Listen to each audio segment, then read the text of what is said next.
This afternoon, Armen Sedrakian from Frankfurt will tell us about hyperons and quarks in massive compact stars. I think typical afternoon talk for about half an hour, 45 minutes, and we can come back at 4 with more questions and discussion after some questions. Okay, thank you, Sanjay. This is a work done with graduate student Giuseppe Gallucci and more senior person, postdoc Erik van Dalen in Tübingen, mostly. But let's see. Okay, so the motivation to study hyperons and quarks came from the observation in 2010 of this massive neutron star. I will not go into details. Everybody, I think, knows this information. And what I will talk today is the hyperonization or hyperon puzzle and hyperons in compact stars. The puzzle, okay, I will define it later. Then I will go on and discuss stars with color superconducting quark matter. Then I will go on and discuss cooling and Cas-A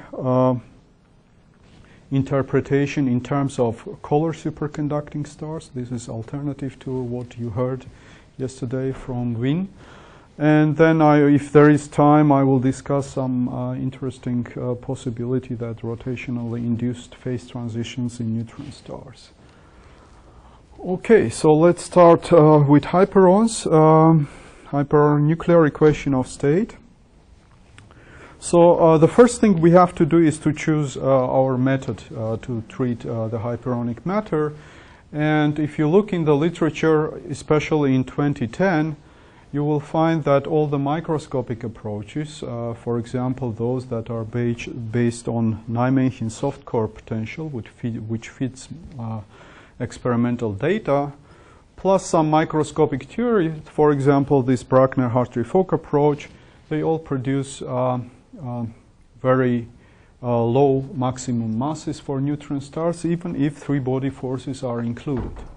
So that's why our choice was relativistic density functional, where we have more freedom to play with the parameters, and we can extrapolate to quite large densities where probably microscopic approaches based on non-relativistic methods fail anyway. Okay? So you mean as massive as 2 solar masses? Or yeah. We are speaking, so perhaps I should have said something here. This is the 1.97 observation of neutron stars. This is just an artist's picture. You have a white dwarf neutron star emitting radio waves, and then you observe the Shapiro delay, and from that we have a very clean observation of 2 solar mass neutron stars. So the idea is, can we produce, we know that there is always a maximum mass for any sequence of neutron stars, and now we are after an equation of state that produces these 2 solar masses, but at the same time has hyperons or quarks. That's the question, whether these 2 statements are compatible. Okay, so next, this is the Lagrangian of our model. You have baryonic fields here, baryonic fields which couple to each other via interaction via mesons. This is omega meson, then we have a rho meson and scalar sigma meson. These 2 mesons are vector mesons, and this is also a vector meson in isospin space. Then you have the second line are the meson Lagrangians, kinetic term, mass term for each of the mesons, and then you have also leptons and electromagnetic fields if you want, but normally we don't include electromagnetic field in the computation of equation of state. Now this B sum over the baryonic fields runs over the complete octet of baryons. That means we have protons, neutrons, lambdas, sigmas, and cascade.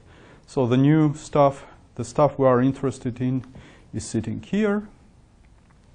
Okay, the rest I said already. We will treat this Lagrangian at 0 and non-zero temperature, at finite temperatures.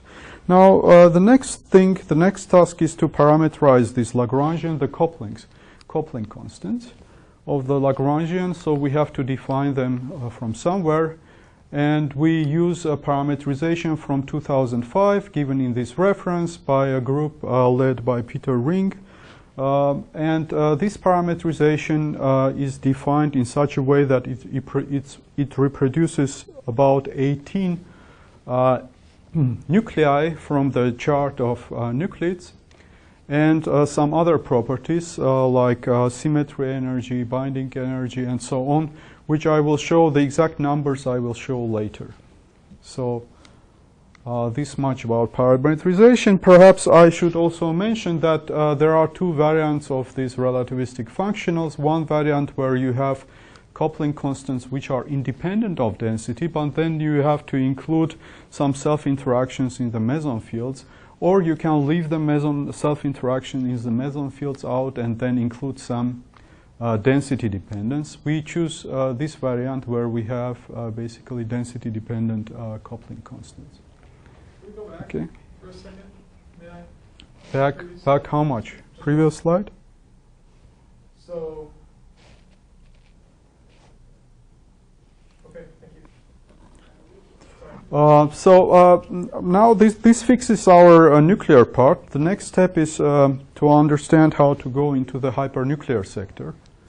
So that's the issue. So, and then we have for vector mesons, we do something that is standard, which is using SU3 flavor symmetries to relate the hyperonic couplings to the corresponding nucleonic coupling. Yeah. For example, cascade omega coupling is 1/3 dictated by this SU3 symmetry of that of nucleon to omega, and so on. So you can work this out. But then what we vary in our parameterization is the coupling of scalar meson to hyperons. These are given by these complicated relations. I will not go into the details. But the point is that the sigma meson is much less known in nuclear physics. Sometimes it even disappeared from the particle data book, but then appeared again because we think that sigma is effectively representing a 2πn exchange in nuclear physics. So it has a mass, but we don't know much about this. And so sigma meson, so we thought that perhaps we can vary the properties of sigma meson and its coupling to to the hyperons in order to span some parameter space. So it turns out all those relations restrict the couplings in such a way that lambda sigma and sigma sigma couplings must be between 1 and 2 if you measure in terms of this x and sigma. And you can also go back to the potential Nijmegen soft core potential and ask what are these values for that Nijmegen soft core potential if you match this model to that model, and it turns out these are the values provided by microphysics. So with these values you will fit the experimental data. Do you really get 0.1% accuracy? I mean, on x sigma sigma? Are those all significant digits? I'm just curious.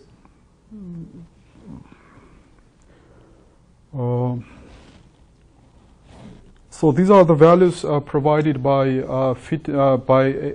essentially from the Nijmegen potential. Right. So this is, you can find this in the paper Okay, by yeah, Timmermans. So I'm not sure. I can't tell you really where this stops. But you will see that this is the physics is very sensitive to higher digits. So it's not like 0.4 or 0.5. We have to really find